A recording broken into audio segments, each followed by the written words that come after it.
Welcome in everybody to the Week 7 Dynasty Lessons Learned video. By this point, I think you guys know the ropes. I'm going game by game, team by team, with at least one kind of observation, more or less. I'm kind of judiciously choosing some of these games that I don't really want to talk about, but more or less, game by game, team by team, one Dynasty lesson learned from every single team. So with that, let's get right into it with the Thursday night game from this past week with the Broncos and the Saints. Of course, the big thing for the Denver Broncos was Javonte Williams. I mean, 26 fantasy points, 88 yards, 2 rushing touchdowns, 23 receiving yards as well.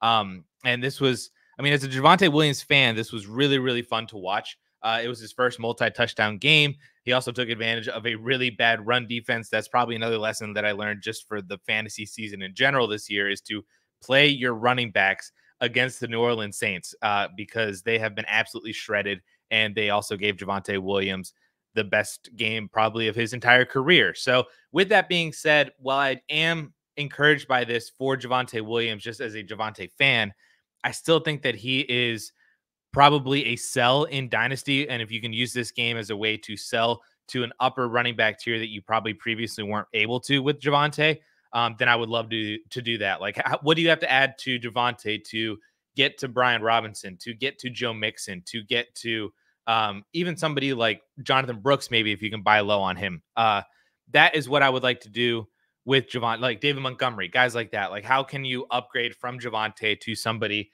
that has more known production every week, even still as an RB2, but is more of an RB2 with RB1 upside than an RB3 with RB2 upside, kind of like Javonte Williams is. So I would use this game as a way to sell Javonte in Dynasty. Now, on the New Orleans Saints side, really not much to talk about here. We're just waiting for everyone to get healthy. Derek Carr didn't play. Chris Olave didn't play. Rashid Shaheed is out for the year. Spencer Rattler is not good. Bob Means and Mason Tipton are not really that good either. Alvin Kamara just got extended, so there was that, but he's kind of being dragged down by the offense. So we're really just waiting on everybody to get healthy, and then this offense can hopefully get back to scoring some fantasy points. So that is it. London game now, the Patriots and the Jaguars. The Jaguars got 2 London games in a row, so they had to stay in London. That was interesting. But anyway, on the Patriots side of the ball, Hunter Henry is who we could talk about today. 17 fantasy points, 8 for 92 on 9 targets, which was a 25% target share. Also had 3 for 41 and 1 last week in week 6. Both games with Drake May, of course. So obviously with the addition of Drake May in now instead of Jacoby Brissett, Hunter Henry has now turned into a possible back-end top 10 tight end, at least for fantasy. I'm not actively going out to buy Hunter Henry, as I'm thinking that this is now like the new norm for him with Drake May, but I think that May has elevated this offense and he's elevating Hunter Henry, so that it's possible that we see, that Hunter Henry is just a very solid tight end start. If you're a contender and you're banking on Hunter Henry, seems like now you have like a pretty good shot at a top 10 guy. Maybe you could use that to sell to get to a David Njoku or get to Sam Laporta or, Trey McBride or anybody like that. If it makes it a little bit easier to do that now with Henry after these 2 kind of big games. But at the very least, I think that he's someone that is an every week option at the tight end position until he kind of fades back into nothingness. So that's at least I think where we're at with Hunter Henry. Drake May still continues to look fantastic, but is taking advantage of some good matchups, some bad defenses. So we'll see what happens with Drake May whenever we actually get him against some like really hardcore defenses that are not the Jacksonville Jaguars defense. But on the Jag side of the ball, Brian Thomas, 19.9 fantasy points, 5 for 89 and a touchdown, 5 targets, 25% target share because Trevor Lawrence didn't really throw all that much. He is the wide receiver 15 right now in points per game, the wide receiver 8 overall in total points because he has not had his bye yet. And BTJ is still that dude. I saw, people were concerned about, Evan Ingram came in last week and Brian Thomas Jr. fell to the wayside. And now I'm seeing posts from Dynasty nerds that BTJ is a sell in Dynasty because he's being valued as like the wide receiver 8. I don't agree with any of that. I think Brian Thomas Jr. is fantastic. I don't think that if I were to actually go down and rank my wide receivers, I don't think I would have him as high as wide receiver 8. He would definitely be a top 10 guy, but for me to say that he is a sell as the wide receiver 8 when he's my wide receiver 9 or 10, that just doesn't really make sense. It's all preferential in there. And Rashee Rice, I mean, I'm super high on Rashee Rice. So I'm sure that he would probably be in there in that ranking too, up there with Brian Thomas Jr. So maybe that's some of the disparity between why some people have BTJ at wide receiver 8 and maybe why I don't have Rashee Rice at wide receiver 8. Anyway, he's fantastic. He is, I think I saw the tweet that he is the second rookie running back rookie wide receiver in NFL history with 500 or more receiving yards on 30 or fewer receptions through the first 7 games of the year. And the only other rookie wide receiver that did that was Randy Moss. So not saying that Brian Thomas Jr. is going to turn into Randy Moss, but he is in very, very good company based on what he's doing already. He's on pace for over 1,200 yards, double-digit touchdowns. He is fantastic, and hopefully the offense can improve even more so that BTJ could continue to dominate and do amazing things. But as of right now, he is absolutely top 10 dynasty wide receiver. Do not listen to anybody that says sell him, because I think that that's foolish to sell a guy who's already 21 years old doing this as a rookie. The ceiling is way higher than this for BTJ. Titans and Bills game now. The Titans offense, I don't really want to talk about anybody. I mean, there's nobody like Mason Rudolph, not good. Will Levis, also not good. You guys know my stance on Tony Pollard. I still think that he is a solid buy for contenders, and hold on to that. Calvin Ridley's not good. DeAndre Hopkins is no longer on the team now that he got traded to the Kansas City Chiefs. So there really isn't anything else to talk about with the Titans offense. It just kind of is. Ball's going to flow through Tony Pollard, so continue to buy Tony Pollard. Bills side of the ball, Josh Allen, man, 21 fantasy points, 323 yards, 2 passing touchdowns, only 1 rushing yard. He had, I think, like 3 carries for 1 rushing yard. So that was it. So we got a good fantasy day from Josh Allen without running the ball. And he did this against a really, really good defense. So now that Allen has Amari Cooper, he has an actual wide receiver 1. Hopefully this is the return to consistently elite fantasy production. We have seen some really, really bad games from Josh Allen this year.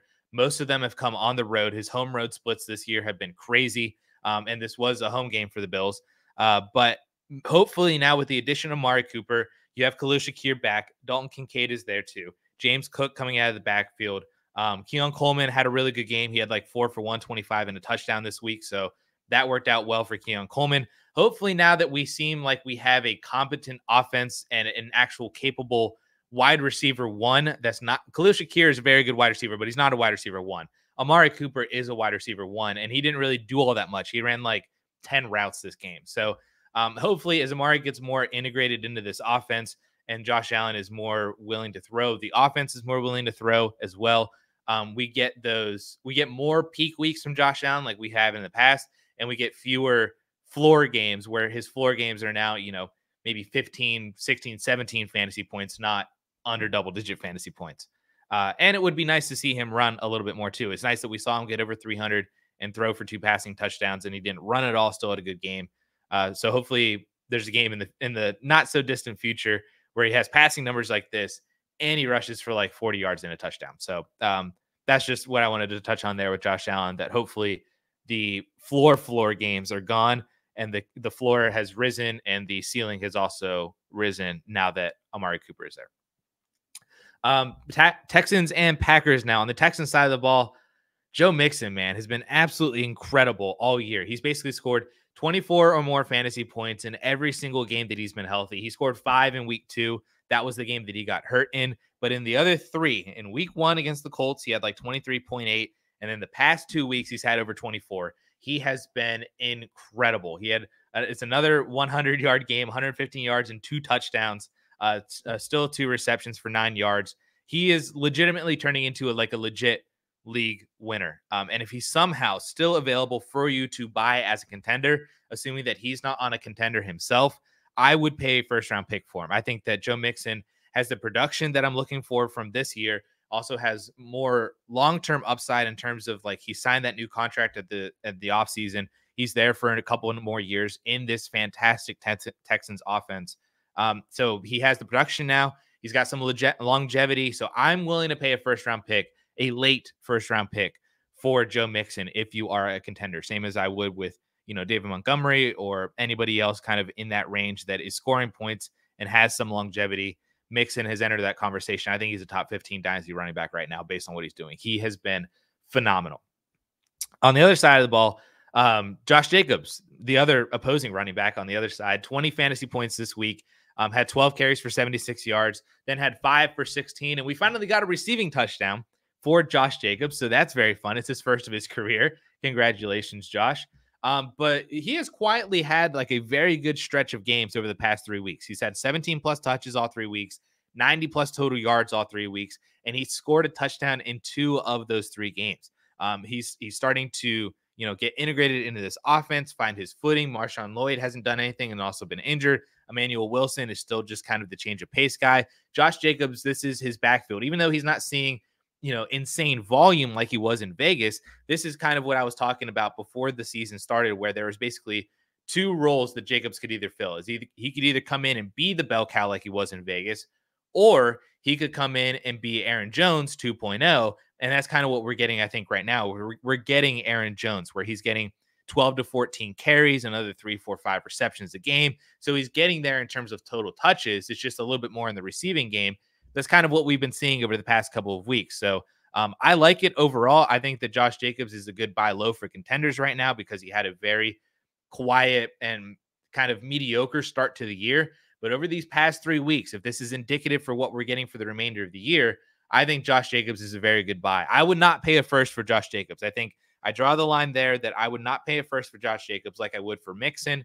But I think 2 seconds or an early second and some other, like if you could pay Javonte Williams and a second for Josh Jacobs, I would do that in a heartbeat and just move up and upgrade to Josh Jacobs. So I like both these guys if you can buy them still as contenders. Eagles and Giants game. This was an absolute smackdown by the Eagles on the New York Giants. I did not learn anything really from this game. Saquon Barkley is phenomenal. We knew the revenge game was going to happen coming in. A.J. Brown is a legitimate league winner. Do not worry about Malik Neighbors. So this game just basically happened. If you were an Eagles fan, it was fun to watch. There's a lot of fantasy points to be had on the Eagles side. Not a whole lot going on the Giants side.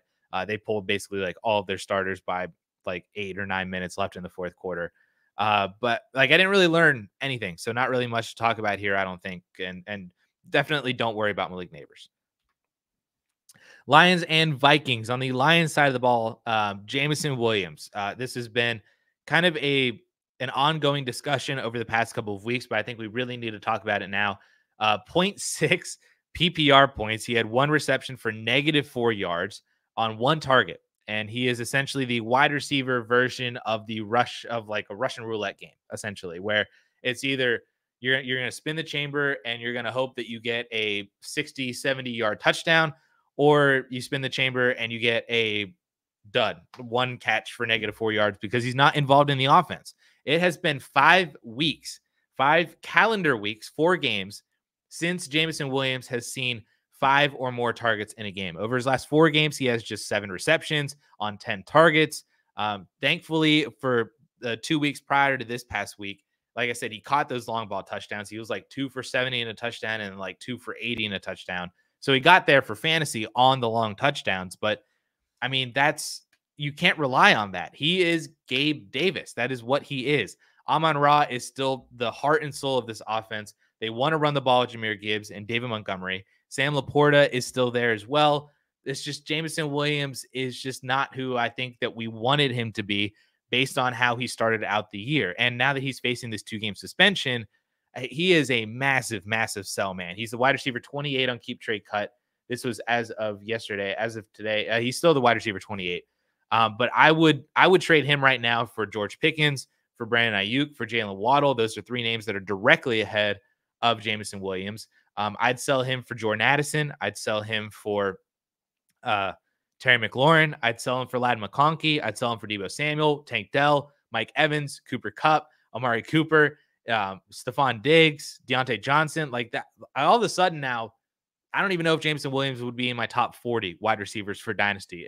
If he's already 28 and I just listed off like 8 to 10 names of wide receivers that I want ahead of Jameson Williams that are all behind him on Keep Trade Cut. So he is a massive, massive sell for me. I do not want him on my team because I don't think that he's involved enough in this offense to warrant consistent fantasy production, as we've seen over the past 4 games for him. So that's where we're at with Jameson Williams. Now, on the other side, Aaron Jones for the Minnesota Vikings has been really, really, really good. This was another 20-point game, 14 carries for 93 yards and a touchdown, and then 3 for 23 through the air. Still very elite, still very good.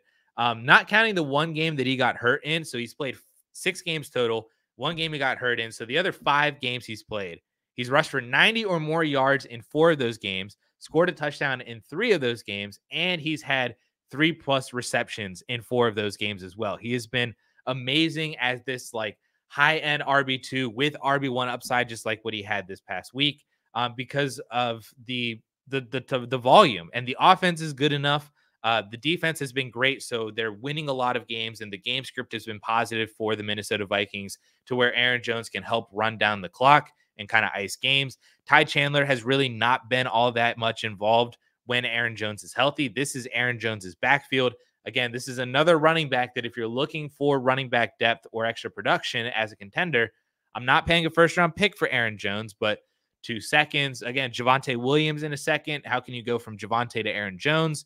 This would be a guy that I would look to sell away Javonte for and try to see if you can buy Aaron Jones if he's not already on a contender. So he's been phenomenal, and he just needs to stay healthy. Oop, I clicked away. There we go. Seahawks and Falcons now. On the Seahawks side of it, we're continuing talking about running backs because Kenneth Walker has been absolutely phenomenal. I talked about earlier in the year that we need to put some respect on DK Metcalf's name, Aretha Franklin style, and now we need to do that with Kenneth Walker's name as well. 14 carries for 69 yards and a touchdown, 2 receptions for 24 yards and a touchdown, including a phenomenal receiving touchdown catch. That just, it was, if you haven't seen it, you need to go look it up to see the receiving touchdown catch that Walker had this past week. It was really, really good. He can definitely catch. Utilization in college does not mean that he can't do it. That's a game script thing. It was something that we talked about when he was coming out of college on this channel, that I thought that Kenneth Walker was a much better receiver than Michigan State kind of allowed him to be. And we're starting to see that this year. I mean, he's the RB4 in fantasy points per game. He's had 16 plus touches in every game except for the one that he got hurt in. He's catching the ball a lot. He's seen a lot of targets. He should be valued as a top 5 dynasty running back. I think on Keep Trade Cut, he is the RB5. And I agree with that price. He should be up there when you're talking about, the top 3, that's Bijan, Breece, and Jahmyr Gibbs. Right after that, Christian McCaffrey's fallen out of that range. Devon Achane is kind of fallen out of that range. Jonathan Taylor's fallen out of that range. Saquon can't get up there because he's old. So who else is left but Kenneth Walker and Kyren Williams are basically the RB4 and the RB5 right now. So Kenneth Walker deserves to be in that range based on what he's been doing this year in this new Ryan Grubb offense. So especially with his receiving ability, it's been fantastic to see for Kenneth Walker. And if you bought in prior to the season, congratulations. I think it would be hard to buy right now. I mean, my advice is to buy, but I don't think you're going to actively go out and try to buy him because I don't think anybody is going to sell him. So, but that's where we're at with Kenneth Walker. Wheels up for him. On the Falcons side of the ball, Kyle Pitts, man, 13.5 fantasy points, 7 receptions for 65 yards on 9 targets with a 25% target share. Don't look now, but Kyle Pitts has had 3 straight double-digit PPR point games. He's totaled 22 targets over the last 3 weeks. He hasn't scored since week 1, so those numbers are still just kind of PPR-y mediocre numbers because he hasn't scored. But if this usage continues, he's seeing averaging 7 targets per game over the last 3 weeks because his Falcons offense just continues to throw a bunch. But still, 7 targets for a tight end is phenomenal. And if this usage continues and Kyle Pitts starts to score, gets integrated in the offense some more and gets more familiar with Kirk Cousins, he could climb back into the top 5 dynasty tight ends because the dynasty landscape right now for tight ends is really, really weird. I mean, it's Brock Bowers, it's Trey McBride, Laporta might still be up there on name value, Kincaid might still be up there on name value, but then what? It might be Kyle Pitts. It might be Kyle Pitts coming up into there. So I'm not actively buying him. I'm not selling him. He's just a firm hold right now. But it is very encouraging to see this production from Kyle Pitts over the past 3 weeks. Bengals and Browns. On the Bengals side of the ball, T. Higgins, man, 18 fantasy points, 4 for 82 and touchdown. Another game with 8 targets for a 33% target share. He is somehow still undervalued. I mean, he's a top 20 wide receiver on Keep Trade Cut. He's a wide receiver 19. And even then, I still feel like that's too low. Since he's returned, he has been out targeting Jamar Chase and has scored very comparably to Ja'Marr Chase since they've returned, and especially over the last 4 weeks. And he's actually outscored Ja'Marr Chase over the last 2 games as well. So he is still a huge buy at wide receiver for just the remainder of the year. But then what happens after this year, who knows? But maybe the upside is greater if he can go and be an actual wide receiver 1 somewhere. Like, imagine if he went and was the wide receiver 1 for Drake May. I think that most people would have kind of like, raised their nose at the New England Patriots as a destination spot for him. But Drake May now looks like he's pretty good and doesn't have any weapons. So imagine if T. Higgins went and is kind of like the Malik Neighbors for the New England Patriots and just getting a boatload of volume for an actually good quarterback, though, in Drake May and not Daniel Jones. So that's kind of the upside that we could see with T. Higgins. Yeah, he's still the wide receiver 19 on Keep Trade Cut. I would take him over Zay Flowers. I'd take him over Odunze. I'd take him over Devontae Smith. And you could maybe have a conversation right now with DK Metcalf's injury, and given the fact that T. Higgins is a year younger, that maybe you take T. Higgins over DK Metcalf. But that basically puts him right up into being a top 15 guy.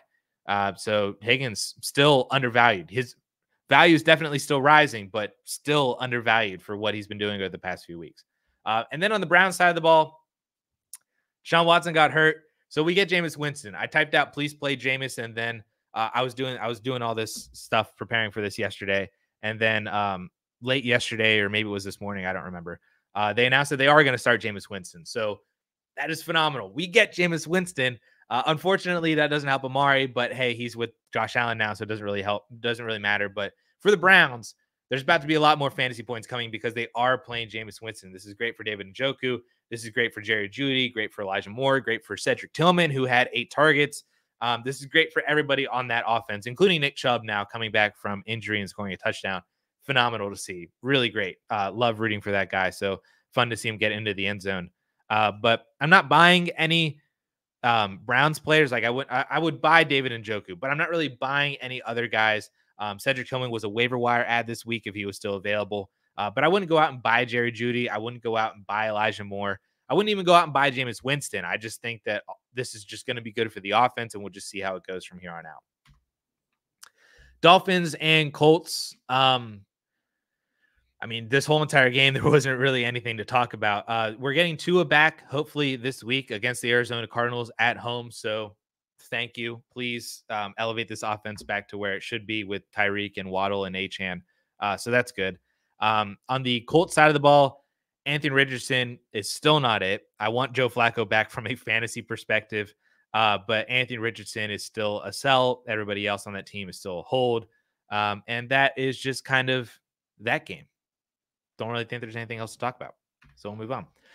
Panthers and Commanders. Now, on the Panthers side of it, for the second week in a row, we can talk about Jatavion Sanders. 12 PPR points, 6 for 66 on 6 targets, 33% target share. I talked about him last week, talking about him again. Like I said, his role is growing. His production is growing. His usage is growing. He has the opportunity to be the second target on this team now. Like, he kind of is the second target on the team with Deontay Johnson. But then even long term, whenever Dave Canales gets the quarterback that he wants, when he builds out this offense the way that he wants, JT Sanders could be the second target on this team for the future. And he is a great buy or stash or pickup. If he's still on waivers, definitely pick him up. But he's a guy that I wouldn't go out and like trade for him and be like, yo, I'll give you a third for JT Sanders.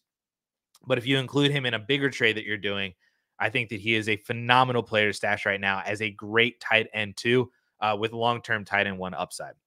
Then as the Commanders side of the ball goes, hopefully Jaden Daniels is okay. Brian Robinson was still great. Terry McLaurin was still great. Zach Ertz got it done with Marcus Mariota, but hopefully Jaden Daniels is okay, as his mom hopefully was right and said that he's okay.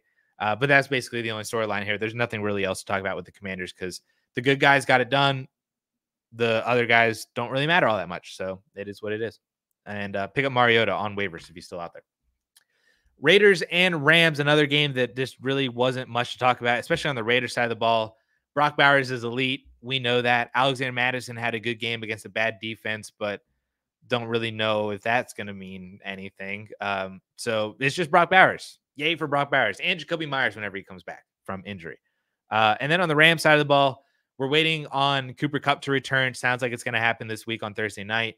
Kyron Williams, still elite, though. Talked about him a little bit with the Kenneth Walker stuff, that he is a top 5 or top 6 dynasty running back right now.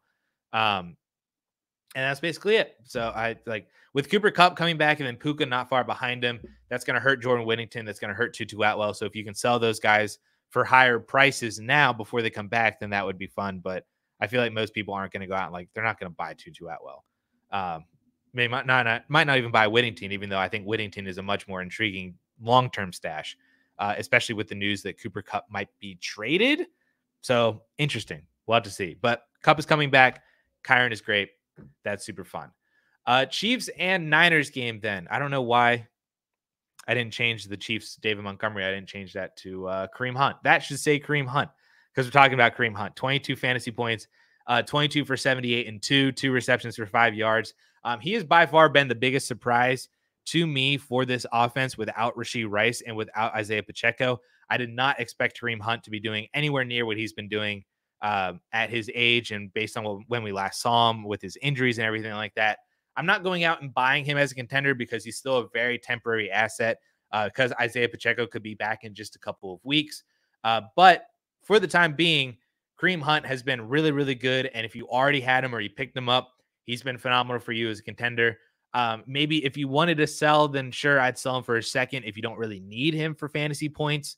But if you don't want to sell and you just want to ride the production, totally fine with that as well too. But that's what we're talking about, at least with Kareem Hunt.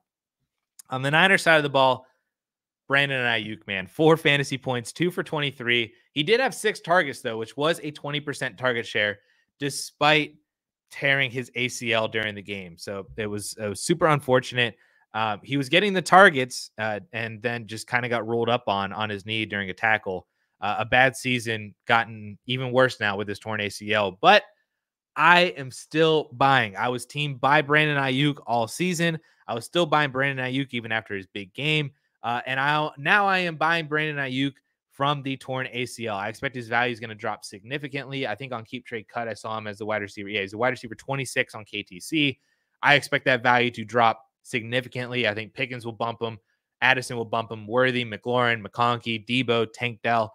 I bet you he'll be behind all of these guys and be down more in this kind of like Xavier Legette, Josh Downs range, Michael Pittman range. And I will be buying so much Brandon Ayuk if he falls to those actual ranges.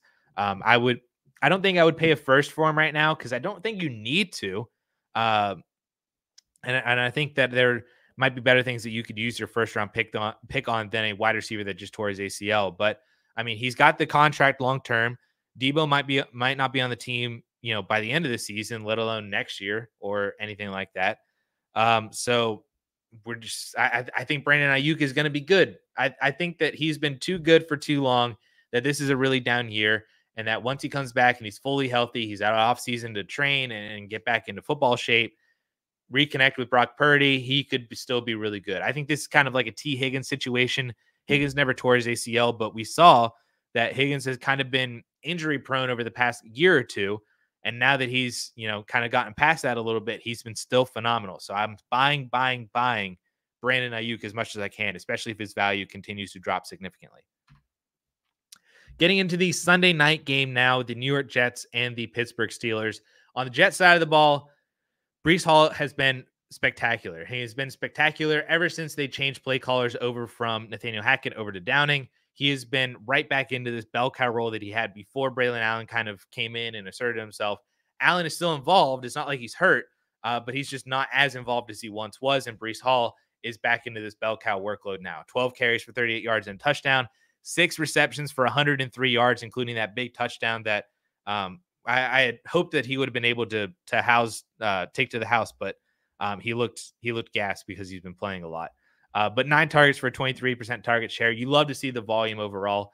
He's still elite. He's had 18 fantasy points in 5 of his 7 games played or more, and back-to-back 20-plus point games over the past 2 weeks since Downing took over and Saleh got fired and Hackett was removed from play calling duties. So Breece Hall, elite, top two dynasty running back. My advice is to buy, but I don't think anybody's selling right now. But it's nice to see the confidence come back into Breece Hall after a rough patch there for a couple of weeks, a few weeks ago. Now on the Steelers side of the ball, George Pickens, man, 22 fantasy points, 5 for 111 and a touchdown on 9 targets, which is a 32% target share. He was the only wide receiver, only player on the team that even saw more than 4 targets, and he saw 9. He doubled everybody else.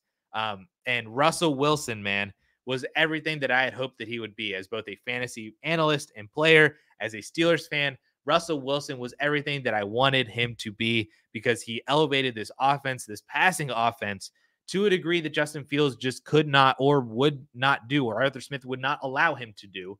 And Russell Wilson was doing something that George Pickens or that Justin Fields just was not doing, which was throw the ball to George Pickens. It is not that complicated. There's a reason why his whole entire highlight reel is just filled with all of these contested catches and these high point balls and these crazy acrobatic catches. Just throw the ball to George Pickens because 50-50s are not 50-50. They're like 70-30, 80-20, 90-10 balls for George Pickens. We saw that twice on Sunday night. So if Russell Wilson just continues to throw the ball to George Pickens, good things are going to happen for both the Steelers and for fantasy football. Pickens is the wide receiver 27 right now and keep trade cut. Buy George Pickens. The best time to buy was last week. Justin hit on that in his 5 moves that you should be buying George Pickens before the breakout. But if this is just going to continue on for Pickens and he's going to be this big play guy, score a touchdown every other week, see 8, 9, 10 targets a week for a 30+% target share, his value is going to continue to go up. So the best time to buy was last week. Next best time is right now. Buy George Pickens. Now we get into the Monday night doubleheader game. On the Baltimore side of the ball, of this Baltimore-Tampa Bay side, Mark Andrews, 20 fantasy points, 4 for 41 and 2 on 4 targets, which was an 18% target share because they did not throw a whole lot. So 4 targets was 18%.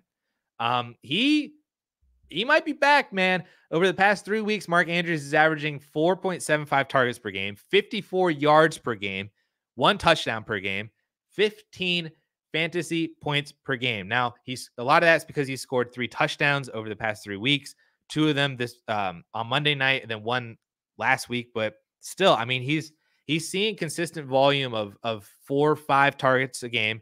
He's seen over 40 yards per game. He's gotten 40. He has a game with 40 yards, a game with 50 yards, and a game with 60 yards over the past 3 weeks. Scored 3 times in 3 games. He is starting to, I think, look healthier. And because of that, he's getting more involved in the offense. Remember, I mean, he broke his fibula. I think that's what it was, right? The broken ankle-ish kind of thing that he had. Basically the same injury that Tony Pollard had. He did that at in week 11 last year. And if you remember that it was around this time last year, it was kind of more in November, but that Tony Pollard said that he didn't really start to feel 100% healthy again and trust his body again until around November of last year. And his second half for Tony Pollard was really, really good. And now look what Tony Pollard has been doing this year because he's been fully recovered from that broken ankle injury. It's the same injury that Mark Andrews had. Andrews had it earlier in the season than Tony Pollard did. So it's making sense that we're seeing him look healthier earlier in the year than what Tony Pollard did. But again, it was around this time last year, around November to Thanksgiving-ish area for Tony Pollard, that he said that he started to feel good and started to feel 100%. And we saw that with his production over the final like 5-6 weeks of the year last year with Tony Pollard. Starting to see that maybe now with Mark Andrews. So he has been, I mean, he's been a buy already for Dynasty. I did not believe that he was just all of a sudden dead. I've seen people buy him for late seconds. I've seen people buy him for multiple thirds or even a singular third. It's happened. I've seen it. People have told me about it. And it's in the trade finder too. But if people are now trying to use this game as a reason to sell high, I would be buying Mark Andrews because I think that he could return over the second half of the season, return to being a top 5 dynasty tight end. And then going into 2025, we're talking about Mark Andrews as if he, was Mark Andrews before this season, which is kind of a weird injury year. So I think he's incredible. Buy Mark Andrews. On the Tampa Bay Buccaneers side of it, I just wrote sadness. It's so sad that Chris Godwin just, remember this. Remember Tony Pollard and remember Mark Andrews when it comes to Chris Godwin with his injury. It's just so unfortunate. Dude was on pace for a career year, an insane year for fantasy football. He was like a top 5 fantasy guy And then it ends like this for fantasy. It's just it sucks so much. I don't think that he is a buy, so to speak. He'll be fine for next year, but again, we have to remember these ankle injuries, man. They can definitely linger, and maybe we expect a little bit too much too soon for these guys, and they don't produce up to those expectations. So remember that for Chris Godwin. Mike Evans left with a hamstring injury, so he's probably going to be out for like 4 or 5 weeks. So we get Jalen McMillan, we get Trey Palmer, Sterling Shepard. Rachaad White is probably going to be more involved now because of his receiving abilities. So maybe Rachaad White is the big winner from all of this for fantasy, but it's so sad, man. Chris Godwin, it's so unfortunate. His jersey's up there looking at me right now saying what could have been for the remainder of the year. And then just to kind of continue the ending this on like a not so high note, the Chargers Cardinals game was really nothing special. I mean, I didn't learn anything from this game. Connor and Shane McBride are good. They're like the only bright spots for the Arizona Cardinals right now. Dobbins is still a fine RB2, just really didn't get anything going, but he still had like 60 yards and a couple catches, so he got it done without scoring a touchdown. He didn't kill you. He had like 8 or 9 fantasy points. And then Will Dissly kind of came out of nowhere, but I don't think that's prescriptive of anything going on in the future. Quentin Johnson was out. Ladd McConkey was kind of beat up coming into the week. So Will Dissly just kind of had a good game, a very good game, a Hunter Henry kind of game. And like Hunter Henry, he might just kind of fade back into nothingness like we saw with Hunter Henry earlier in the year. Not so much Hunter Henry now with Drake May, but hey, you never know. But I mean, I'm not buying or selling anybody based on this game. This game just kind of was, and it was. That's just it. That's how we're ending it, unfortunately. Yeah. So that was that week's slate of games for week 7. That is the Dynasty lessons learned. I appreciate everybody for, if you made it to this point, thank you so much for watching and for hanging out. Remember, we got the stream on Friday, the Friday AMA, 12 p.m. Eastern time, as always. So if you have any questions, you can hop in there live or drop a comment down in this video or any other videos like that. I answer all the comments on YouTube. So I appreciate everybody watching, and have a great rest of your day until next time, because I'm terrible at outros. Later.